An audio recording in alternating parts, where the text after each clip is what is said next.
শহীদ উসমান হাদি 33 বছরের এই যুবক। এই মুসলমানের বাচ্চা, শুনে নাও, খবর নাও। এই যুবক প্রতিদিন 5 ওয়াক্ত নামাজ করত। সে প্রত্যেক দিন ফজরের নামাজ করত। ফজরের নামাজের জন্য মানুষকে উঠাইতো। ফজরের নামাজের পরে তার নির্বাচনী এলাকায় মানুষের কাছে দাঁড়ে দাঁড়ে দুয়ারে দুয়ারে যাইতো। সে জুমার নামাজ পড়ে, জামাতে জুমার নামাজ পড়ে গুলিবিদ্ধ হয়েছে। সে আল্লাহর কাছে বলতে পারবে না, না আমি শেষবারও জুমার নামাজ জামাতে পড়ে তোমার কাছে আসছি মালিক। আমি আবেদন সেটা দিয়ে আসছি মালিক, আমি আপনার নাফরমানি করে আসি নাই।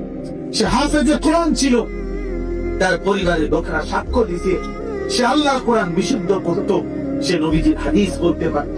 তার বাবা আলেম ছিলেন, তার মা পর্দানশীল, তার বিবি পর্দানশীল, তার বড় ভাই আলেম, সে নিচে মাদ্রাসায় পড়ছে। আজ পৃথিবীর লক্ষ কোটি মানুষ আজকে হাফেজ, আলেম, মুফতি, মুহাদ্দিস, কারি, পীর, বুজুর্গ, আউলিয়া, মাদ্রাসার ছাত্র, কলেজের ছাত্র, স্কুলের ছাত্র, বুড়া মানুষ, জওয়ান মানুষ, কোটি কোটি মানুষ সারা পৃথিবীর চোখের পানি ধরেছে যেই যুবকের জন্য। বাকি যুবক সবক নাও, মরলে এমন মরা মরিও, বাঁচতে এমন বাঁচা পাই। তুই দেখা মরিস না, যুবক দেখা মরিস না, উলঙ্গ ছবি দেখা মরিস না, তোর নাম কোন কুত্তাও নিত না।